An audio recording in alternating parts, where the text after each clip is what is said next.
Halo semuanya, kalian pernah berpikir gak sih masalah ketenaga kerjaan yang ada di Indonesia? Kalau kalian penasaran, tanpa berlama-lama lagi, yuk simak video berikut ini. Sebelum kita masuk ke permasalahan ketenaga kerjaan di Indonesia, kita harus tahu dulu nih beberapa istilah yang akan ditampilkan. Yang pertama yaitu tenaga kerja. Tenaga kerja adalah penduduk yang siap untuk melakukan pekerjaan, baik yang sudah siap bekerja, sedang mencari pekerjaan, bersekolah, maupun yang mengurus rumah tangga. Sebagai contoh, abdan yang hendak melamar pekerjaan.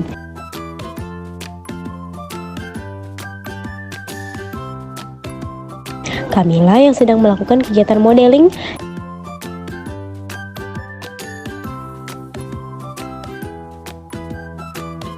Dan Kalila yang sedang menjadi ibu rumah tangga. Lanjut ke angkatan kerja. Angkatan kerja merupakan penduduk yang mampu secara fisik, mental, dan yudiris, serta bersedia melakukan pekerjaan. Bedanya dengan tenaga kerja, kalau tenaga kerja itu merupakan subkelompok angkatan kerja yang aktif terlibat dalam pasar tenaga kerja atau sedang mencari pekerjaan. Angkatan kerja di sisi lain adalah kelompok yang lebih luas yang mencakup semua individu yang dapat berpotensi bekerja. Contoh dari angkatan kerja yaitu abdan yang berprofesi menjadi pekerja kantoran, Dikta sebagai dokter, Kalila sebagai pengusaha, dan Ceta sebagai desainer, serta Hanif sebagai abang Gojek.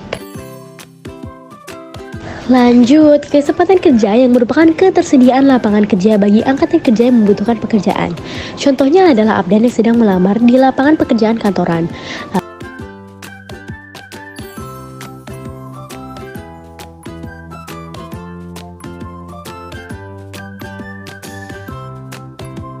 Lalu jika abdan terterima, dilanjutkan dengan abdan yang sedang bekerja.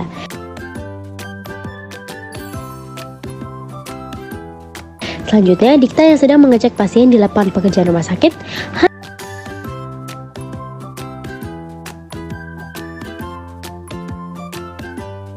Hanif yang menjadi abang Gojek di lapangan pekerjaan transportasi.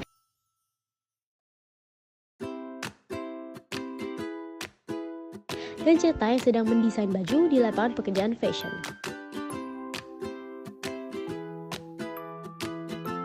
Setelah kita mengetahui si istilah tadi, tenaga kerja berdasarkan sifatnya dibagi dua loh, yaitu tenaga kerja rohaniah dan jasmaniah. Dari namanya sendiri, tenaga kerja rohaniah berarti pekerjaannya lebih banyak menggunakan proses pemikiran dan gagasan. Sebagai contoh, Dikta sebagai guru,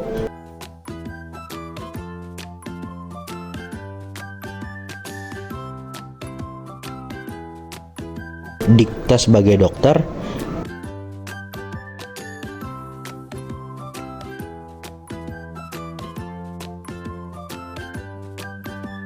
dan Kalila sebagai direktur.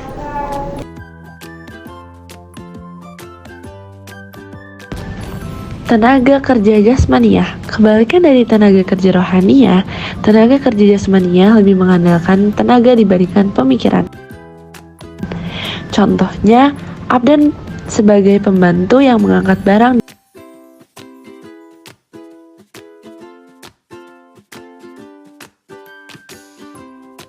dan Dikta sebagai petani.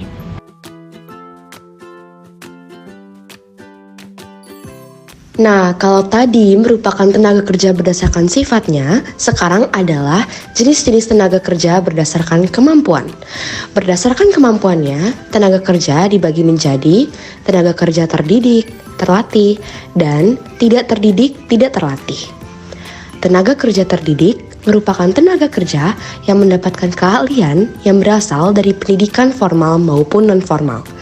Sebagai contoh, Dikta sebagai guru yang melalui pendidikan formal terlebih dahulu, yaitu instansi universitas, sebelum bisa menjadi guru. Berbeda dengan tenaga kerja terdidik, tenaga kerja terlatih memiliki keahlian yang berasal dari pengalaman yang dimiliki dan tidak memerlukan pendidikan. Sebagai contoh, Kamila sebagai model yang keahliannya berasal dari pengalaman model yang dimilikinya sehingga menjadi model yang slay. Tenaga kerja tidak terlatih dan tidak terdidik. Nah, yang ini yang paling beda di antara jenis yang lain. Karena tenaga kerja ini hanya mengandalkan tenaga saja, tidak berdasarkan pendidikan atau pengalaman. Sebagai contoh, Ceta sebagai pembantu yang keahliannya hanya mengandalkan tenaga saja. Tadi kita udah belajar teori nih. Sekarang lanjut ke hitung-hitungan. Yang pertama yaitu rumus tingkat pengangguran, di mana rumusnya yaitu jumlah pengangguran dibagi dengan angkatan kerja dikali 100%. Nah, angkatan kerja di sini itu adalah jumlah orang yang bekerja ditambah dengan jumlah orang yang tidak bekerja. Pengangguran di sini diilustrasikan dengan Abdan yang dipecat sebagai pekerja kantoran karena dipecat oleh Kalila sebagai bos atau atasannya. Contoh soalnya di sini adalah sebuah negara memiliki jumlah orang bekerja sebanyak 8.000 dan jumlah orang tidak bekerja sebanyak 2.000 orang. Maka hitunglah pengangguran dalam persentase.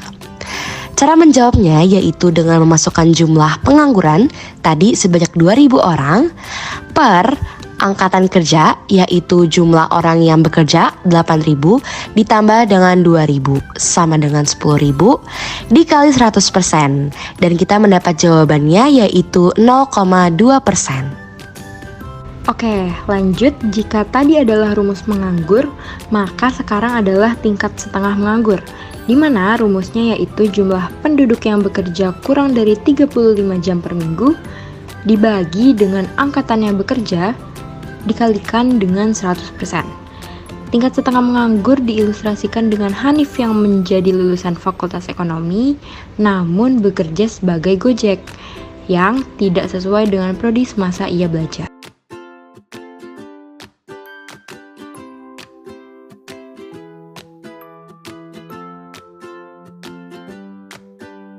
Nah, ini adalah contoh soalnya nih, yaitu kalian bisa baca dulu di tabelnya, bisa disimak dengan baik.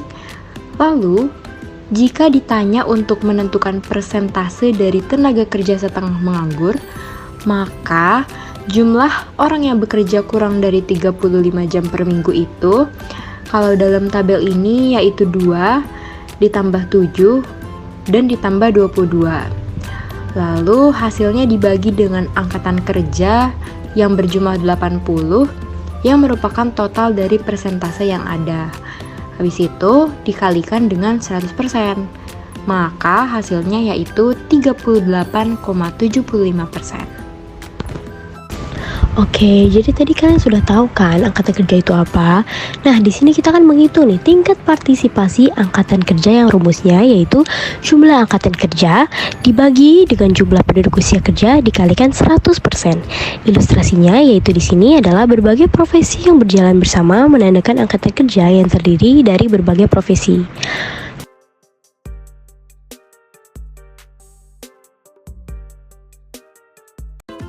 Contoh soalnya yaitu jika diketahui jumlah angkatan kerja di Indonesia 112 juta jiwa dan jumlah penduduk total adalah 224 juta jiwa, maka berapakah tingkat partisipasi angkatan kerjanya? Oke, jadi jawabannya yaitu 112 juta jiwa sebagai jumlah angkatan kerja dibagi dengan 224 jiwa yang merupakan jumlah penduduk total dikalikan dengan 100%. Hasilnya yaitu 50% yang berarti jumlah partisipasi angkatan kerjanya adalah 50%. Sekarang kita masuk nih ke rumus terakhir, yaitu ketergantungan, di mana rumusnya jumlah penduduk muda yaitu 0-14 tahun ditambah dengan jumlah penduduk usia tua di atas 65 tahun dibagi jumlah penduduk usia produktif yaitu rentangnya umur 15-65 tahun baru dikali 100%. Ilustrasinya di sini yaitu ceta yang menggantung di dikta. Jadi adalah gambaran di mana ceta ini merupakan penduduk usia muda dan tua yang bergantung kepada dikta yang di sini merupakan penduduk usia produktif. Contoh soalnya di sini bisa dibaca terlebih dahulu ya teman-teman. Kabari kami kalau sudah selesai bacanya. Langsung saja berdasarkan rumus tadi, kita masukkan angka-angkanya.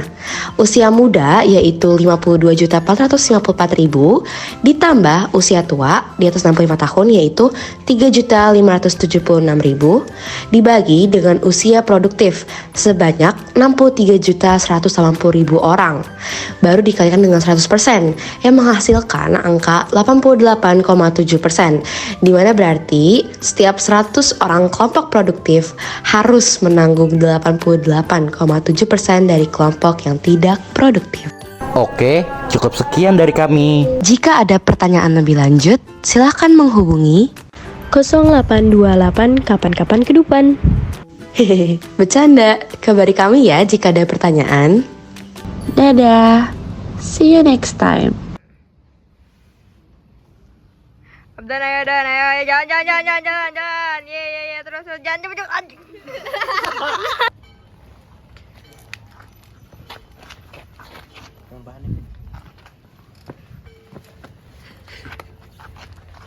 Ayo jalan. Banget.